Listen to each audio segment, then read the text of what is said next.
uncertainty and cost to trade.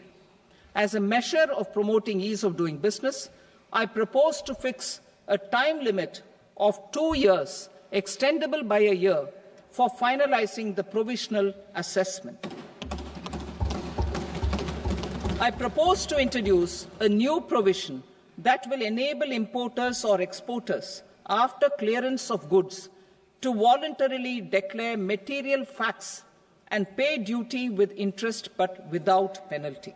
This will incentivize voluntary compliance.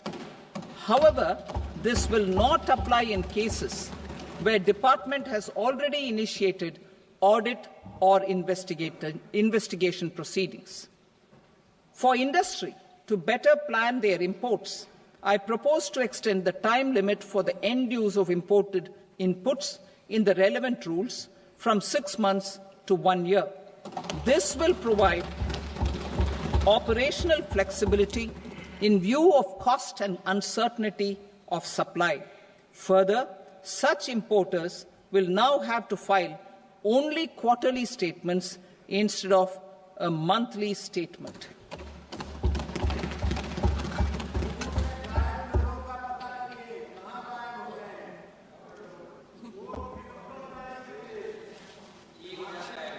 I now come to my direct tax proposals. In Part A, I have briefly underlined taxation reforms as one of key reforms to realize our vision of Vikasit Bharat. In respect of criminal law, our government had earlier ushered in Bharatiya Nyaya Sanhita, replacing Bharatiya Danda Sanhita. I am happy to inform this august House and the country that for new income tax bill will carry forward the same spirit of Nyaya in its drafting as well. The new bill will be clear and direct in text, with close to half of the present law in terms of both chapters and words. It will be simple to understand for taxpayers and tax administrators, leading to tax certainty and reduced litigation. Reforms, however, are not a destination.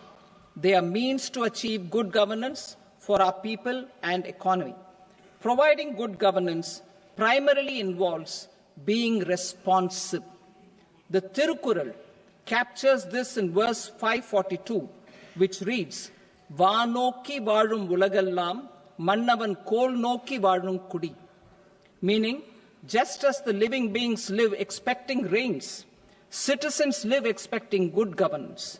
Our government is committed to keeping an ear to the ground and a finger on the pulse and responding while balancing our national building efforts.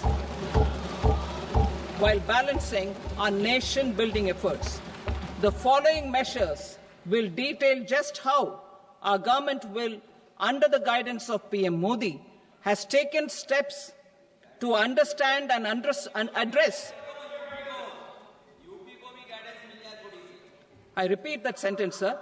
The following measures will detail just how our government, under the guidance of PM Modi, has taken steps to understand and address the needs voiced by our citizens. My tax proposals are guided by this spirit. The objectives of my proposals are as follows: personal income tax reforms with special focus on middle class, rationalization of TDS and TCS for easing difficulties, encouraging voluntary compliance, reducing compliance burden, ease of doing business, employment and investment. I will come to my proposal on personal income tax towards the end. TDS and TCS, rationalization for easing difficulties. I propose to rationalize tax deduction at source, TDS, by reducing the number of rates and thresholds above which TDS is deducted. Further, threshold amounts for tax deduction will be increased for better clarity and uniformity. The limit for tax deduction on interest for senior citizens is being doubled from the present 50,000 rupees to 1 lakh rupees. Similarly, the annual limit of 2.40 lakh rupees for TDS on rent is being increased to 6 lakh rupees. This will reduce the number of transactions liable to TDS, thus benefiting small taxpayers receiving small payments. The threshold to collect tax at source, the TCS, on remittances under RBI's liberalized remittance scheme, the LRS, is proposed to be increased from 7 lakh to 10 lakhs. I also propose to remove TCS on remittances for education purposes, where such remittances is out of a loan taken from a specified financial institution. Both TDS and TCS are being applied on any transaction related to sale of goods. To prevent such compliance difficulties, I propose to omit the TCS. I also propose that the provisions of the higher TDS deduction will now apply only in non-PAN cases. In July 2024, the delay for payment of TDS up to the due date of filing statement was decriminalized. I propose to provide the same relaxation to TCS provisions as well. The government under the leadership of Prime Minister Modi believes in Sabka Saath, Sabka Vikas, Sabka Vishwas and Sabka Prayas. In line with this, we brought in updated return facility in 2022 for voluntary compliance by taxpayers who had omitted to report their correct income. Our trust in taxpayers was proved right. Nearly 90 lakh taxpayers voluntarily updated their incomes by paying additional tax. Taking this trust further, I now propose to extend the time limit to file updated returns for any assessment year from the current limit of 2 years to 4 years. I propose to reduce the compliance burden for small charitable trusts and institutions by increasing their period of registration from 5 years to 10 years. It is also proposed that disproportionate consequences do not arise for minor defaults such as incomplete applications filed by charitable entities. Presently, taxpayers can claim the annual value of self-occupied properties as nil only on the fulfillment of certain conditions. Considering the difficulties faced by taxpayers, it is proposed to allow the benefit of 2 such self-occupied properties without any condition. To streamline the process of transfer pricing and to provide an alternative to yearly examination, I propose to introduce a scheme for determining arm's length price of international transaction for a block period of 3 years. This will be in line with global best practices. With a view to reduce litigation and provide certainty in international taxation, the scope of safe harbor rules is being expanded. A number of senior and very senior citizens have very old national savings schemes accounts.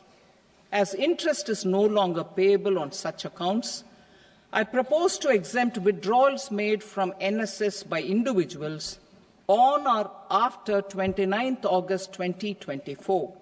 I am also proposing to allow similar treatment to NPS Vatsalya accounts as is available to normal NPS accounts subject to overall limits. In my speech in July 2024, I had promised that all processes, including giving effect to appellate orders, shall be digitalized and made paperless over the next 2 years. So I'm happy to announce that digitalization is being made operational now. In July 2024, we brought in the Vivad Se Vishwas scheme to resolve income tax disputes pending in appeal. The scheme has received a great response, with nearly 33,000 taxpayers having availed of the scheme to settle their disputes. I have a few proposals to promote investment and employment.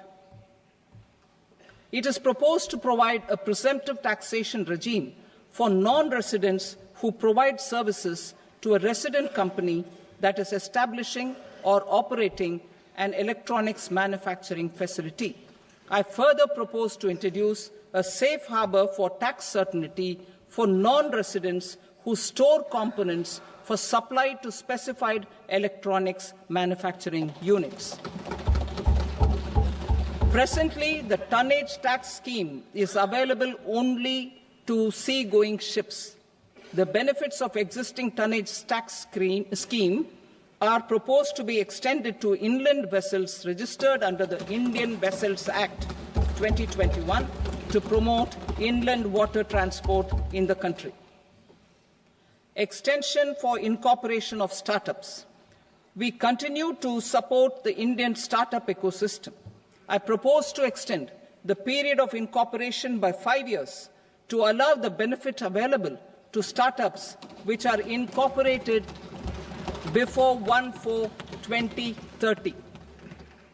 In order to attract and promote additional activities in the IFSC, I am inter alia proposing specific benefits to ship leasing units, insurance offices, and treasury centers of global companies which are set up in IFSC. Further, to claim benefits, the cut-off date for commencement in IFSC has also been extended by 5 years to 31/3/2030.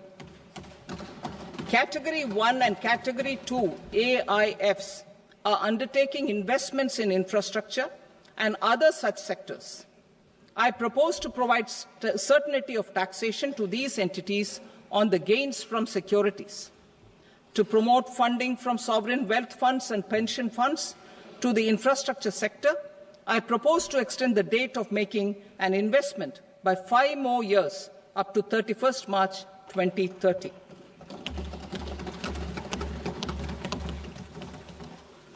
Personal income tax reforms with special focus on middle class. Democracy, demography, and demand are the key support pillars in our journey towards Vikasit Bharat. The middle class provides strength for India's growth. This government, under the leadership of Prime Minister Modi, has always believed in the admirable energy and ability of the middle class in nation building. In recognition of their contribution,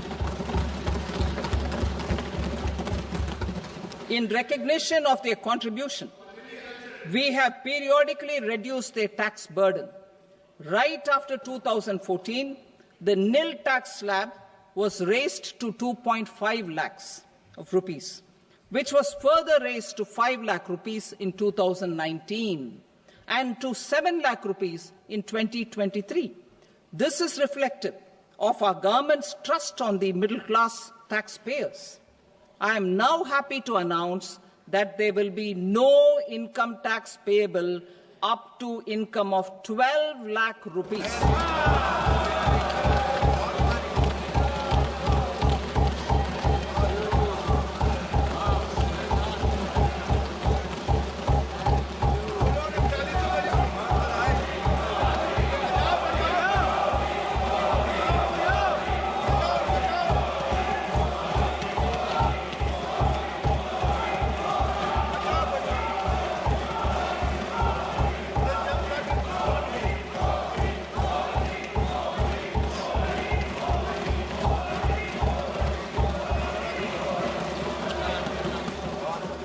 So, average income of 1 lakh per month, other than the special rate income such as capital gains, under the new regime.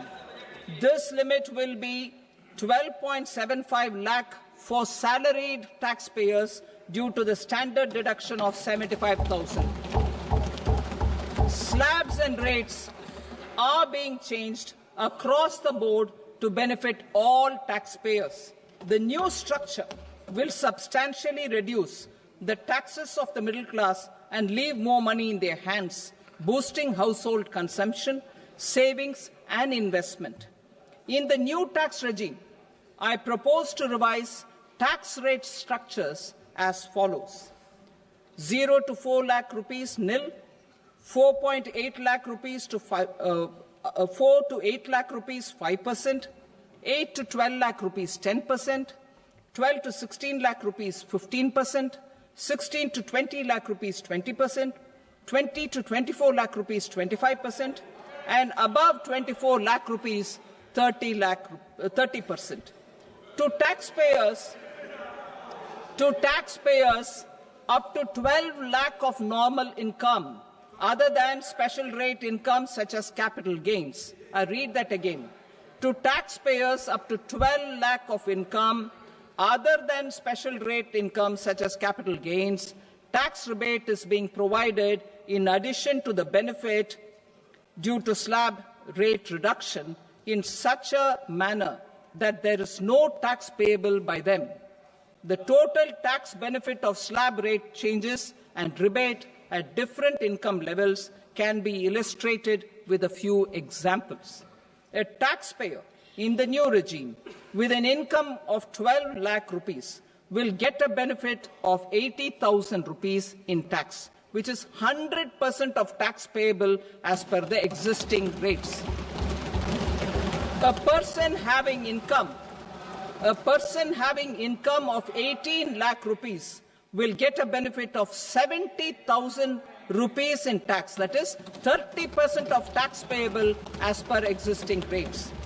A person with an income of 25 lakh gets a benefit of 1,10,000 rupees. That is 25% of his tax payable as per existing rates. Details of my tax proposals are given in the annexure.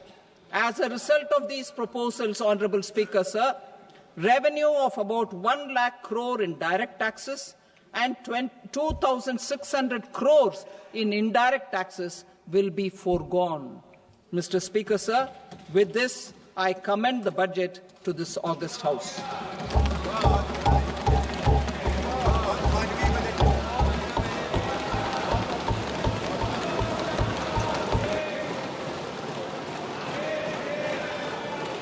Item number 2, Srimati Nirmala Sitharaman.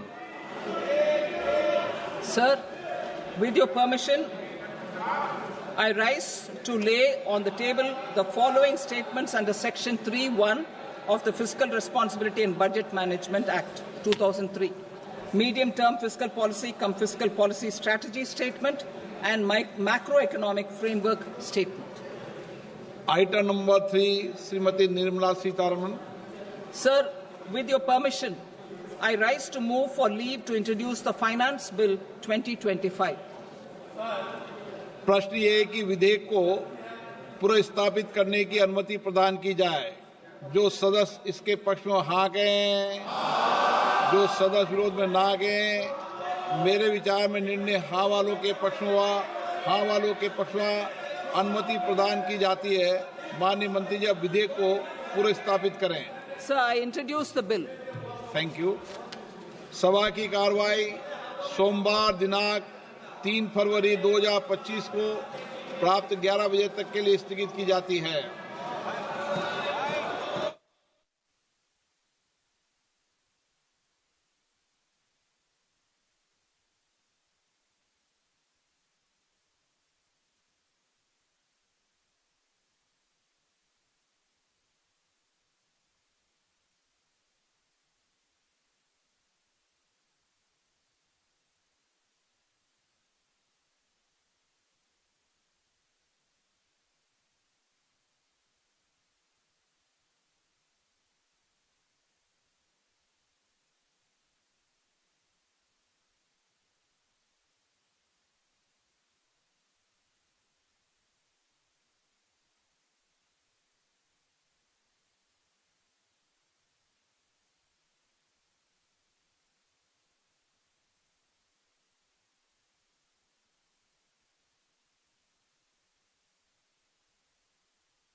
What is indirect tax?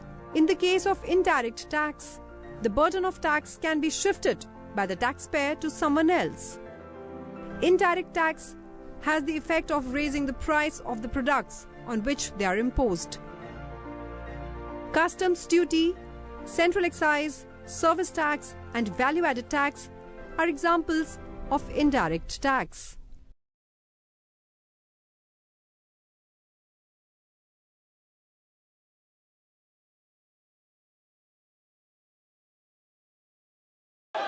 माननीय सदस्यगण,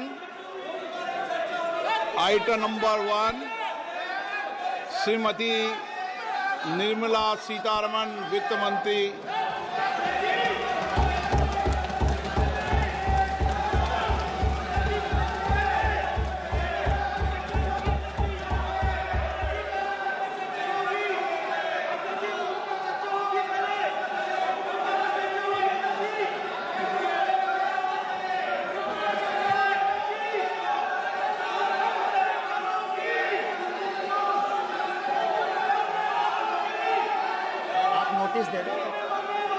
सदस्यगण, budget के बाद राज्यपाल अभिभाषण में आपको पर्याप्त दूंगा। मेरा आपसे निवेदन है, नहीं माननीय अखिलेश जी, आपने संसद की मर्यादा को आप बना के रखें। कभी बजट भाषण के अंदर इस तरीके का नहीं हुआ, ये उचित नहीं है, ये उचित नहीं है। अखिलेश जी प्लीज, मैं आपको मौका दूंगा राज्यपाल अभिभाषण पे, प्लीज। नो, ये तरीका ठीक नहीं है। No,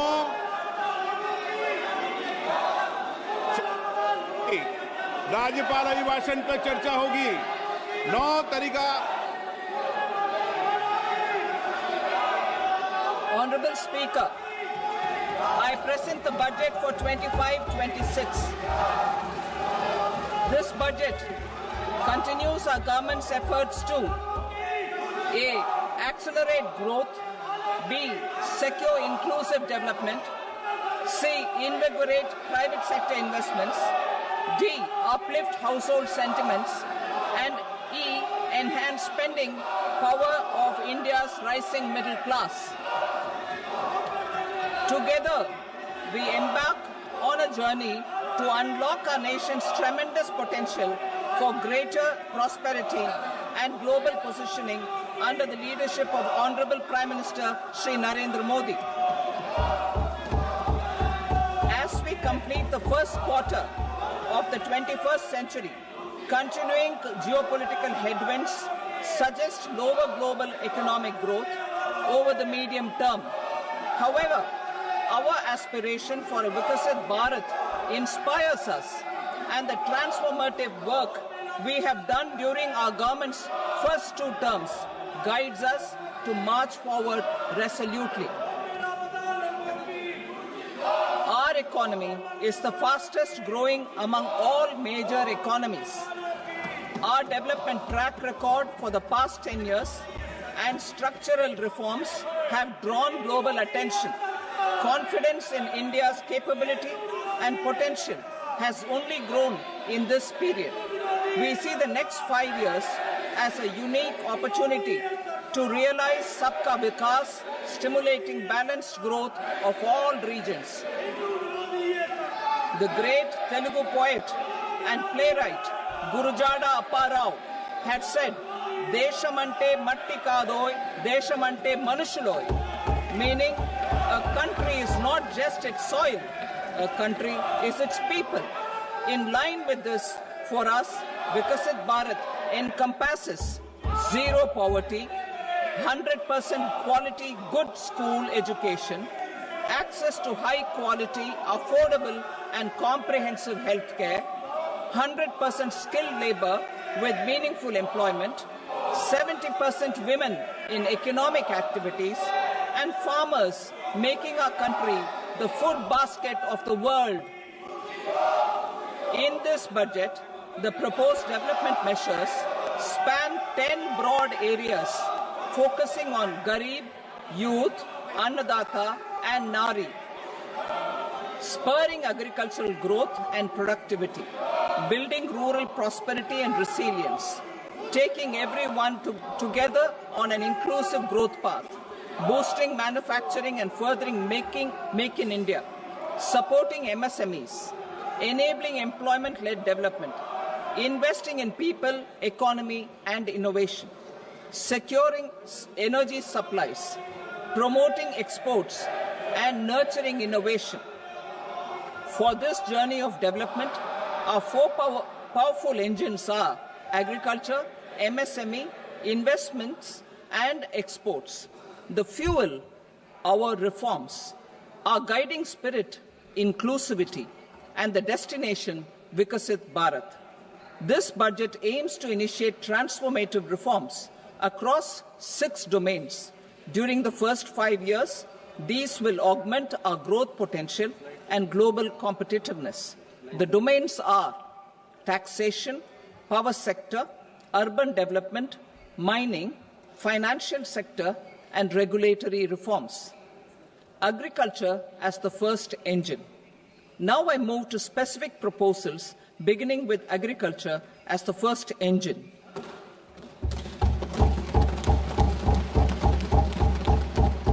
Prime Minister Dhan Dhanya Krishi Yojana, developing agri-districts program. Motivated by the success of the aspirational district program, our government will undertake a Prime Minister Dhan Dhanya Krishi Yojana in partnership with states. Through the convergence of existing schemes and specialized measures, the program will cover 100 districts with low productivity, moderate crop intensity, and below average credit parameters. It aims to 1. Enhance agricultural productivity, 2. Adopt crop diversification and sustainable agricultural practices, 3. Augment post-harvest storage at the panchayat and block level, 4. Improve irrigation facilities, and 5.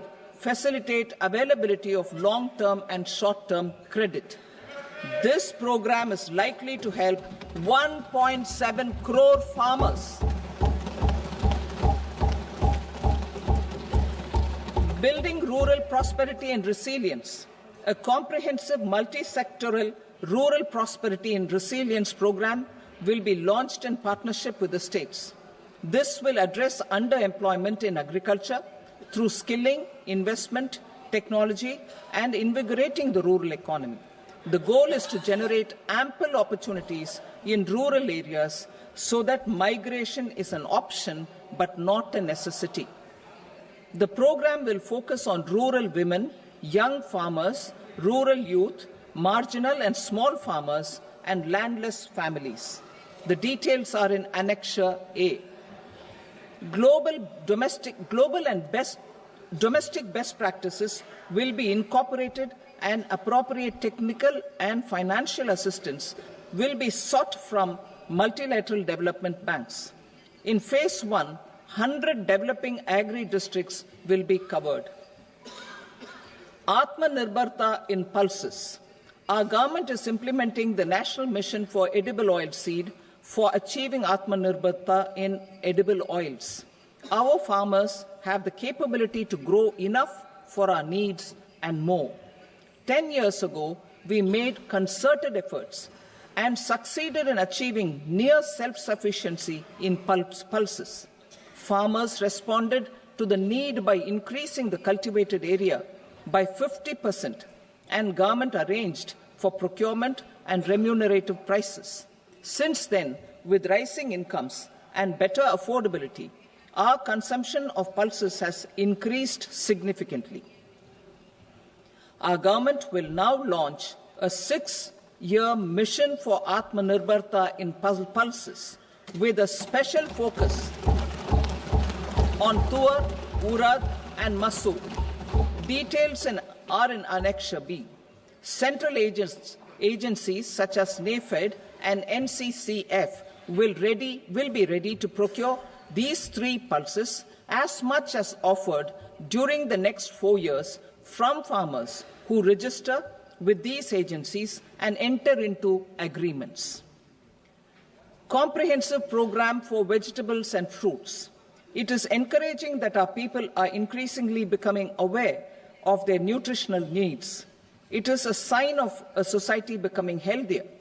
With rising income levels, the consumption of vegetables, fruits, and Sri Anna is increasing significantly. A comprehensive program to promote production, efficient supplies, processing, and remunerative prices for farmers will be launched in partnership with the states. Appropriate institutional mechanisms for implementation and participation of farmer producer organizations and cooperatives will be set up. Makhana board in Bihar. For this, there is a special opportunity for the people of Bihar. A Makhana board will be established in the state to improve production, processing, value addition, and marketing of Makhana.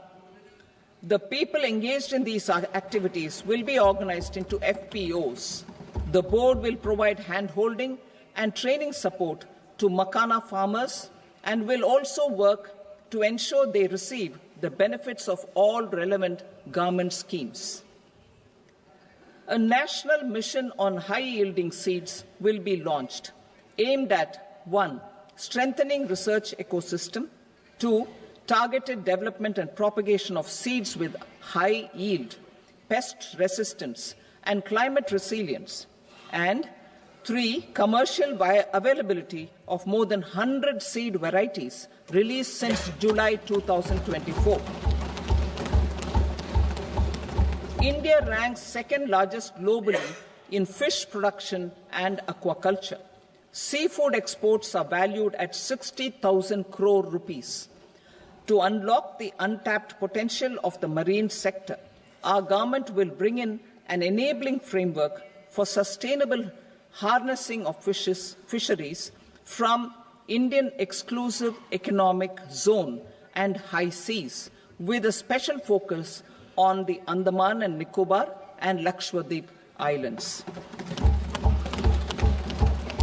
For the benefit of lakhs of cotton growing farmers, I am pleased to announce a mission for cotton productivity. This 5-year mission will facilitate significant improvements in productivity and sustainability of cotton farming and promote extra long staple cotton varieties. The best of science and technology support will be provided to farmers. Aligned with our integrated 5F vision for the textile sector, this will help in increasing incomes of the farmers and ensure a steady supply of quality cotton for rejuvenating India's traditional textile sector. Kisan credit cards facilitate short-term loans for 7.7 crore farmers, fishermen, and dairy farmers. The loan limit under modified interest subvention scheme will be enhanced from 3 lakh rupees to 5 lakh rupees for loans taken through the KCC. For Atmanirbharta in urea production, our government had reopened 3 dormant urea plants in the eastern region. To further augment urea supply, a plant with annual capacity of 12.7 lakh metric tons will be set up at Namrup in Assam.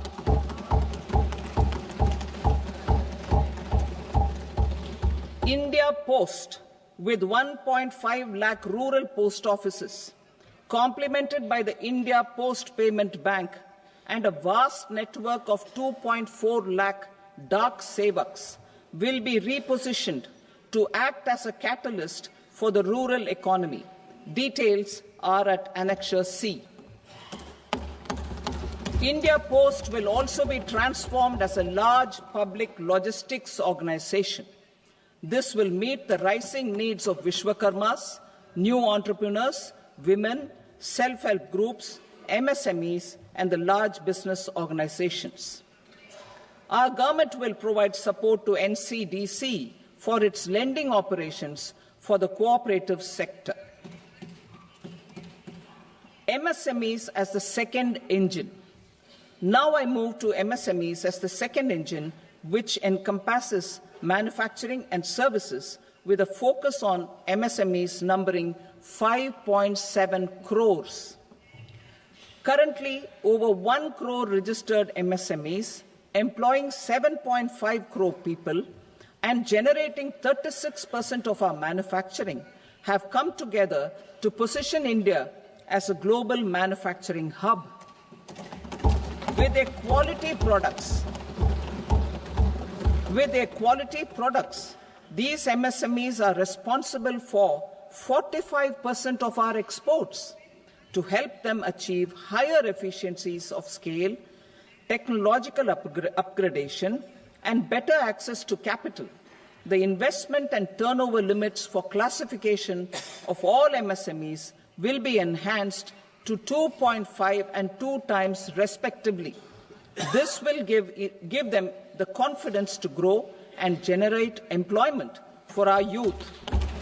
The details are given in Annexure D. To improve access to credit, the credit guarantee cover will be enhanced. First, for micro and small enterprises from 5 crore to 10 crore rupees, leading to additional credit of 1.5 lakh crores in the next 5 years. Second, for startups from 10 crore rupees to 20 crore rupees, with the guarantee fee being moderated to 1% for loans in 27 focus sectors which are important for Atmanirbhar Bharat. And for well-run exporter MSMEs, for term loans up to 20 crore rupees. Also for the micro enterprises, we will introduce micro enterprises registered on Udyam portal. In the first year, 10 lakh such cards will be issued.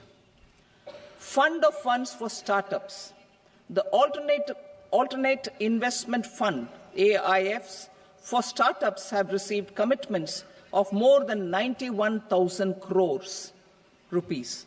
These are supported by the fund of funds set up with the Government of India's contribution of 10,000 crore rupees.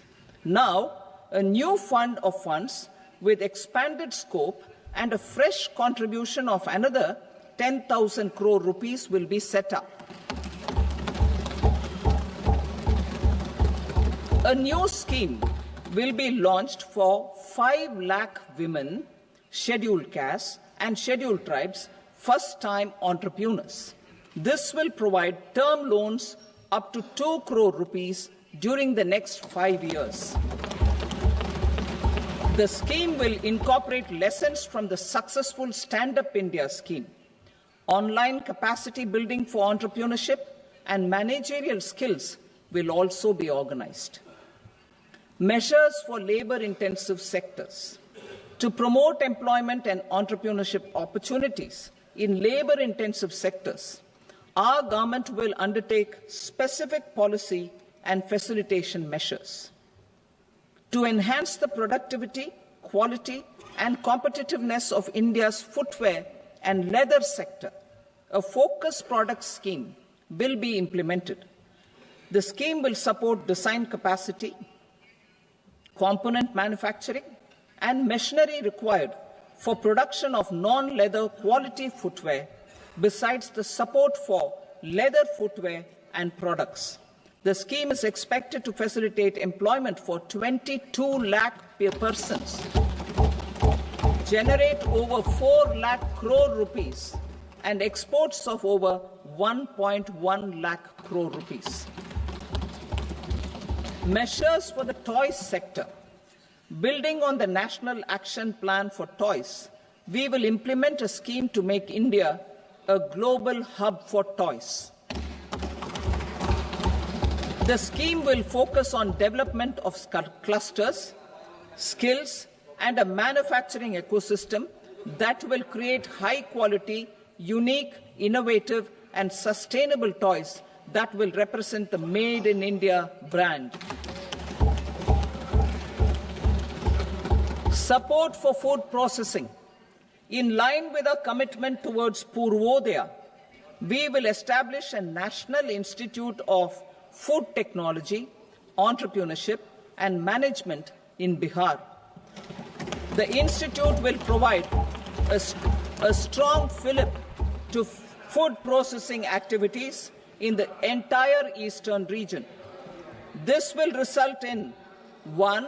Enhanced income for the farmers through value addition to their produce, and 2. Skilling entrepreneurship and employment opportunities for the youth. Manufacturing mission, furthering Make in India. Our government will set up a national manufacturing mission covering small, medium and large industries for furthering Make in India by providing policy support, execution roadmaps, governance and monitoring framework for central ministries and states. Details are in Annexure E. Given our commitment to climate-friendly development, the mission will also support clean tech manufacturing. This will aim to improve domestic value addition and build our ecosystem for solar PV cells, EV batteries, motors and controllers, electrolyzers, wind turbines, very high voltage transmission equipment and grid-scale batteries. Investment as the third engine. Now I move to investment as the third engine, which encompasses investing in people, investing in the economy, and investing in innovation. Investing in people. Saksham Anganwadi and Poshan 2.0. Saksham Anganwadi and Poshan 2.0 program provides nutritional support to more than 8 crore children, 1 crore pregnant women and lactating mothers all over the country, and about 20 lakh adolescent girls in aspirational districts and the Northeast region. The cost norms for these nutritional support will be enhanced appropriately. Atal Tinkering Labs. 50,000 Atal Tinkering Labs will be set up in government schools in the next 5 years to cultivate the spirit of curiosity and innovation and foster a scientific temper among young minds. Broadband connectivity to government secondary schools and PHCs. Broadband connectivity will be provided to all government secondary schools and primary health centers in rural areas under the BharatNet project. Bharatiya Bhasha Pustak Scheme. We propose to implement a Bharatiya Bhasha Pustak scheme to provide digital form Indian language books for schools and for higher education. This aims to help students understand their subjects better and in their language. National Centers of Excellence for Skilling. Building on the initiative announced in the July 24 budget, 5 national centers of excellence for skilling will be set up with global expertise and partnerships to equip our youth with the skills required for Make for India, Make for the World manufacturing. The partnership will cover curriculum design, training of trainers, and a skills certification framework and periodic reviews. Expansion of capacity in IITs. Total number of students in 23 IITs has increased 100% from 65,000 to 1.35 lakh in the past 10 years.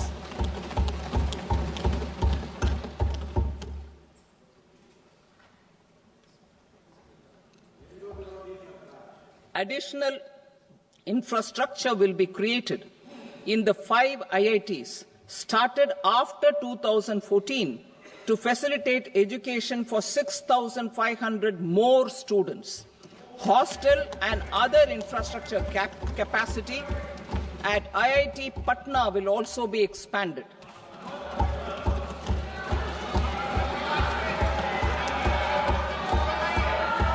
Center of Excellence.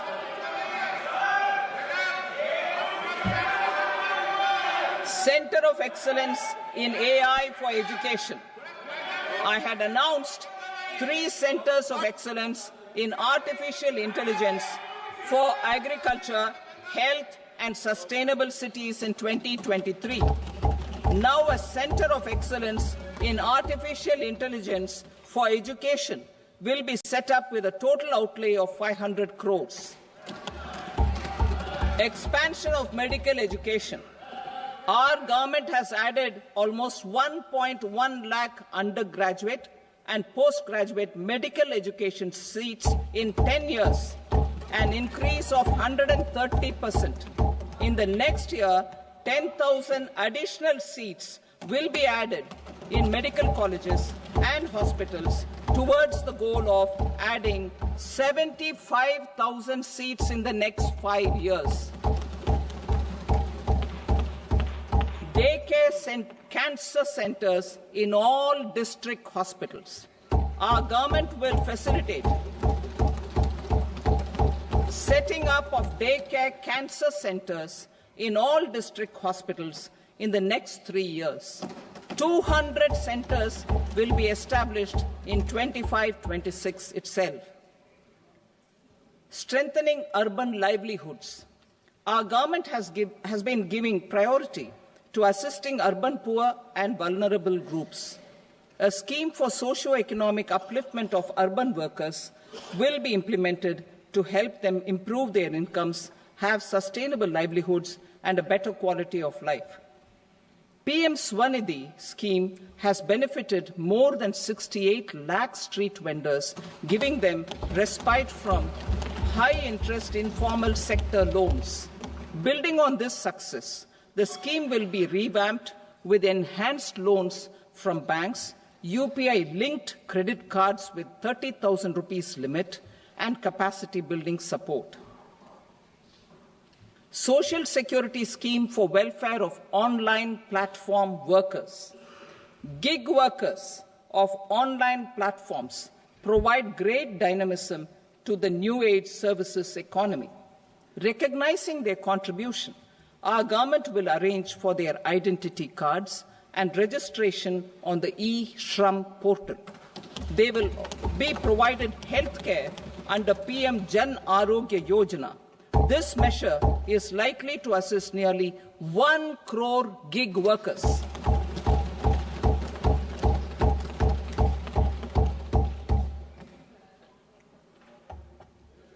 Investing in the economy. Public-private partnership in infrastructure. Each infrastructure-related ministry will come up with a 3-year pipeline of projects that can be implemented in PPP mode. States will also be encouraged to do so and can seek support from the India Infrastructure Project Development Fund, which is a scheme to prepare PPP proposals. Support to states for infrastructure. An outlay of 1.5 lakh crore is proposed for the 50-year interest-free loans to states for capital expenditure and incentives for reforms. Building on the success of the first asset monetization plan announced in 2021, the second plan for 2025 to 30 will be launched to plow back capital of 10 lakh crore in new projects. Regulatory and fiscal measures will be fine-tuned to support the plan. Jal Jeevan Mission. Since 2019, 15 crore households representing 80% of India's rural population have been provided access to portable tap water connections. To achieve 100% coverage, I am pleased to announce the extension of this mission until 2028 with an enhanced total outlay. The mission's focus will be on the quality of infrastructure and O&M of rural piped water supply schemes through Jan Bhagidari. A separate MOU or separate MOUs will be signed with the states and union territories to ensure sustainability and citizen-centric water services delivery. Urban sector reforms. Building on the July budget proposals, urban sector reforms related to governance, municipal services, urban land and planning will be incentivized. Urban Challenge Fund. The government will set up an Urban Challenge Fund of 1 lakh crore rupees to implement the proposals for cities as growth hubs, creative redevelopment of cities, and for water and sanitation purposes announced in the July budget. This fund will finance up to 25% of the cost of bankable projects, with a stipulation that at least 50% of the cost is funded from bonds, bank loans, and PPPs. An allocation of 10,000 crore is proposed in 2025-26. Power sector reforms. We will incentivize electricity distribution reforms and augmentation of intra-state transmission capacity by states. This will improve financial health and capacity of electricity companies. Additional borrowing of 0.5% of GSDP will be allowed to states contingent on these reforms. Nuclear energy mission for Vikasit Bharat. Development of at least 100 gigawatt of nuclear energy by 2047 is essential for our energy transition efforts.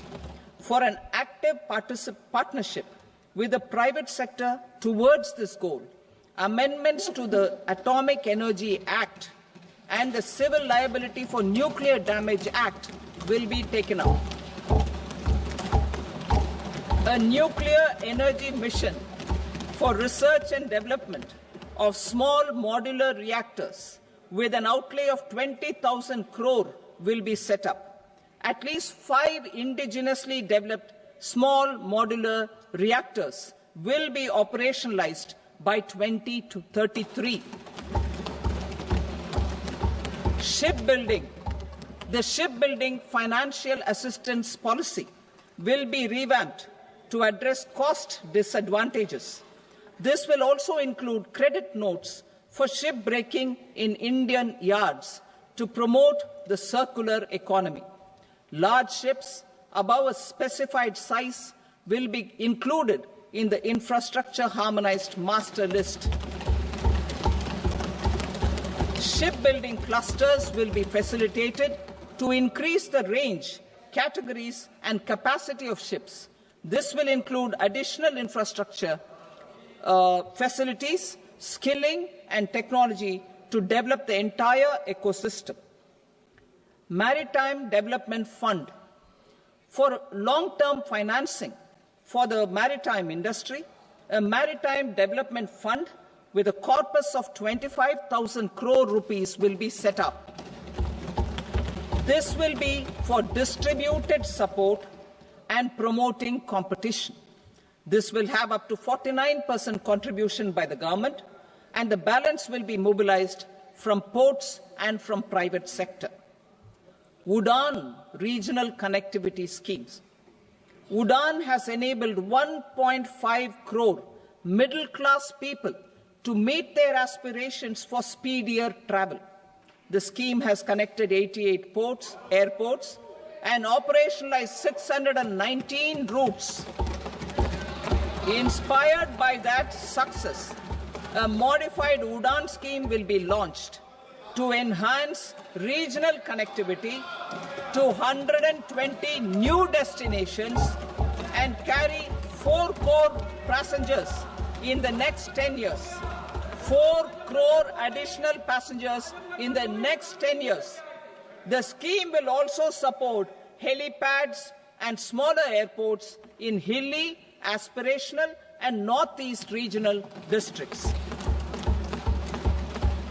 Greenfield airports will be facilitated in Bihar to meet the future needs of the state. These will be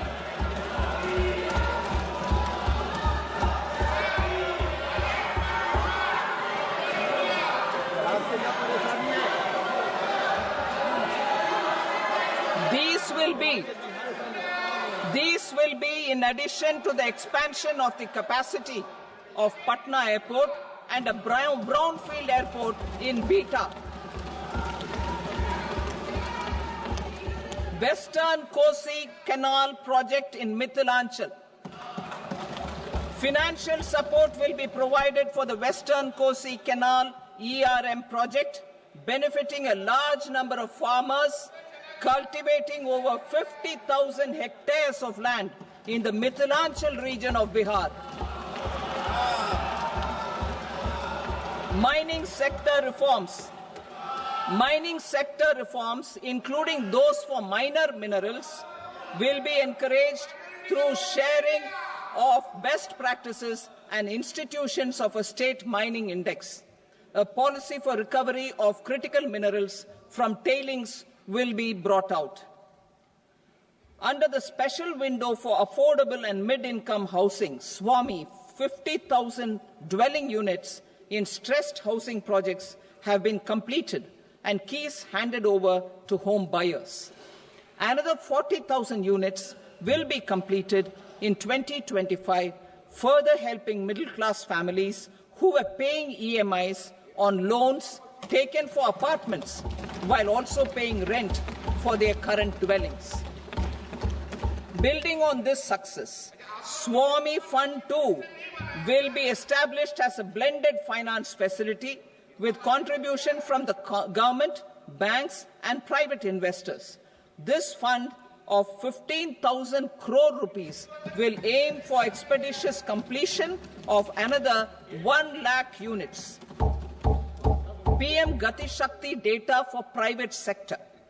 For furthering PPPs and assisting the private sector in project planning, access to relevant data and maps from the PM Gati Shakti portal will be provided. Tourism for employment-led growth. Top 50 tourist destination sites in the country will be developed in partnership with states through a challenge mode. Land for building key infrastructure will have to be provided by the states.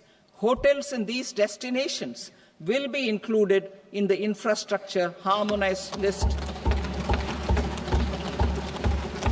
The following measures will be taken for facilitating employment-led growth: organizing intensive skill development programs for our youth, including in institutes of hospitality management, providing mudra loans for homestays, improving ease of travel and connectivity to tourist destinations, providing performance-linked incentives to states for effective destination management, including tourist amenities, cleanliness, and marketing efforts, and introducing streamlined e-visa facilities along with visa fee waivers for certain tourist groups.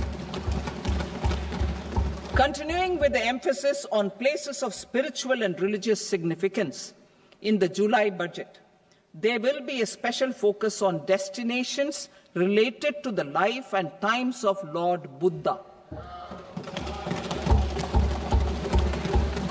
Medical tourism and heal in India.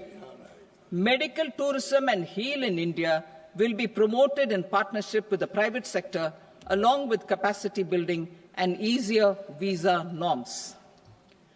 Investing in innovation.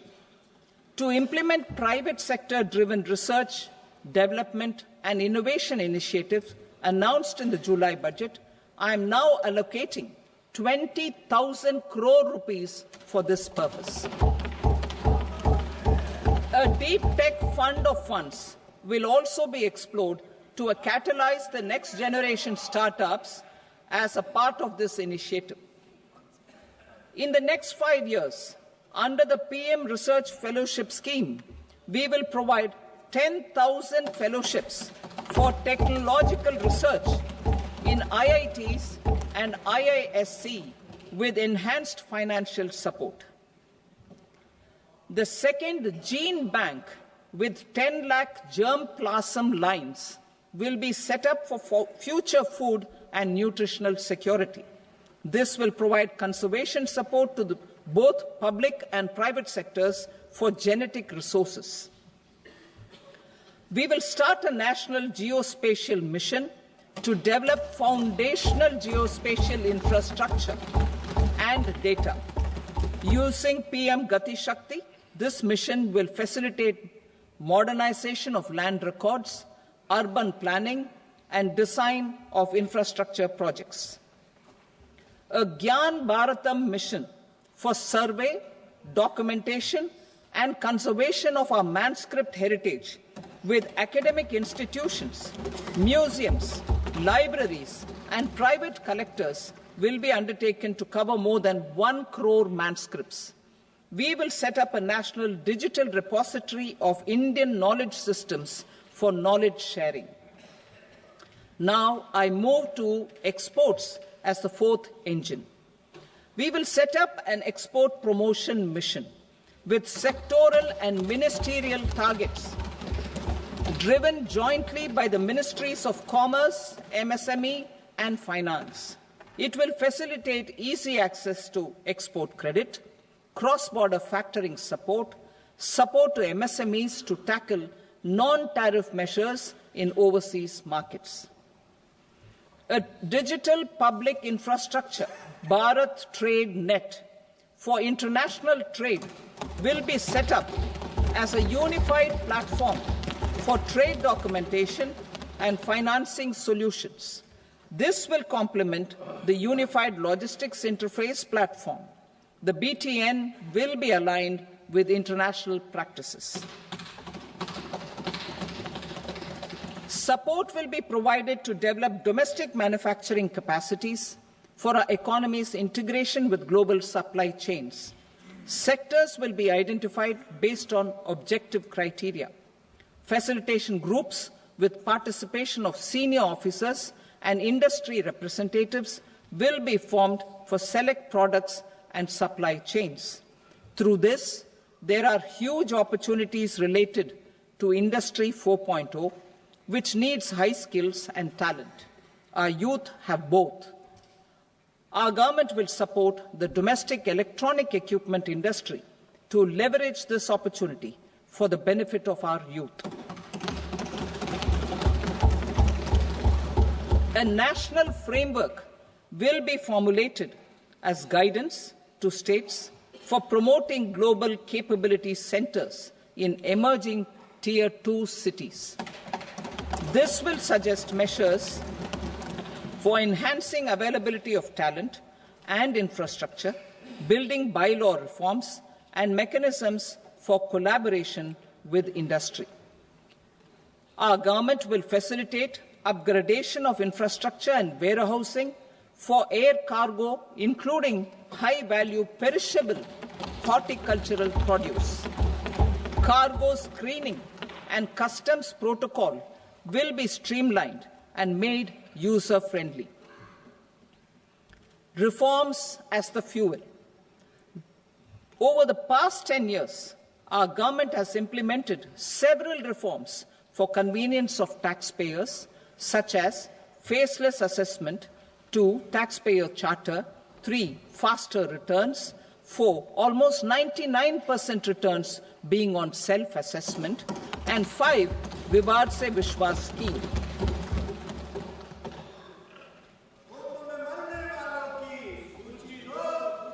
Continuing these efforts, I reaffirm the commitment of the Tax Department to trust first, scrutinize later. I also propose to introduce the new income tax bill next week.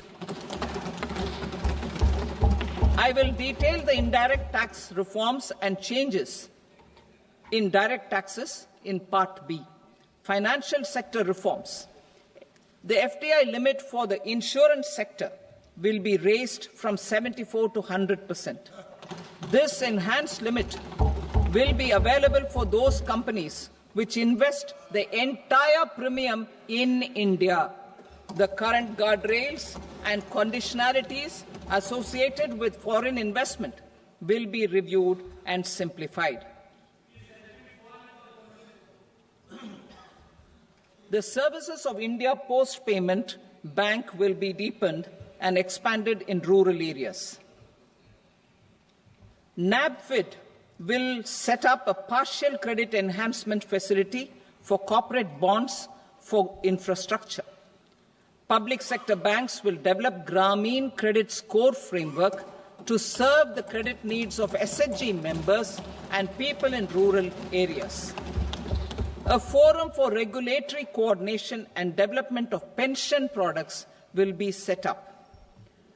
To implement the earlier announcement on simplifying the KYC processes, the revamped Central KYC Registry will be rolled out in 2025. We will also implement a streamlined system for periodic updating. Requirements and procedures for speedy approval of company mergers will be rationalized. The scope for fast-track mergers will also be widened and the process made simpler. As proposed in the interim budget, we signed bilateral investment treaties with 2 countries in 2024 to encourage sustained foreign investment, and in the spirit of First Develop India, the current model BIT will be revamped and made more investor-friendly. In the last 10 years, in several aspects, including financial and non-financial, our government has demonstrated a steadfast commitment to ease of doing business. We are determined to ensure that our regulations must keep up with technological innovations and global policy developments. A light-touch regulatory framework based on principles and trust will unleash productivity and employment. Through this framework, we will update regulations that were made under old laws. To develop this modern, flexible, people-friendly and trust-based regulatory framework appropriate for the 21st century, I propose 4 specific measures. A high-level committee for regulatory reforms will be set up for a review of all non-financial sector regulations, certifications, licenses, and permissions. The committee will be expected to make recommendations within a year. The objective is to strengthen trust-based economic governance and take transformational measures to enhance ease of doing business, especially in matters of inspection and compliances. States will be encouraged to join in this endeavour. An investment friendliness index of states will be launched in 2025 to further the spirit of competitive, cooperative federalism. Under the Financial Stability and Development Council, a mechanism will be set up to evaluate impact of the current financial regulations and subsidiary instructions. It will also formulate a framework to enhance their responsiveness and development of the financial sector. In the Jan Vishwas Act 2023, more than 180 legal provisions were decriminalized. Our government will now bring up the Jan Vishwas Bill 2.0 to decriminalize more than 100 provisions in various laws. I now move to fiscal policy. In the July budget, I had committed to staying the course for fiscal consolidation. Our endeavour will be to keep the fiscal deficit each year such that central government debt remains on a declining path as a percentage of the GDP. The roadmap for the next 6 years has been detailed in the FRBM statement. Revised estimates for 2024-25. The revised estimate of the total receipts other than borrowings is 31.47 lakh crore rupees, of which the net tax receipts are 25.57 lakh crore rupees. The revised estimate of the total expenditure is 47.16 lakh crore rupees, of which the capital expenditure is about 10.18 lakh crore rupees. The revised estimate of the fiscal deficit is 4.8% of the GDP. Budget estimates for 25-26.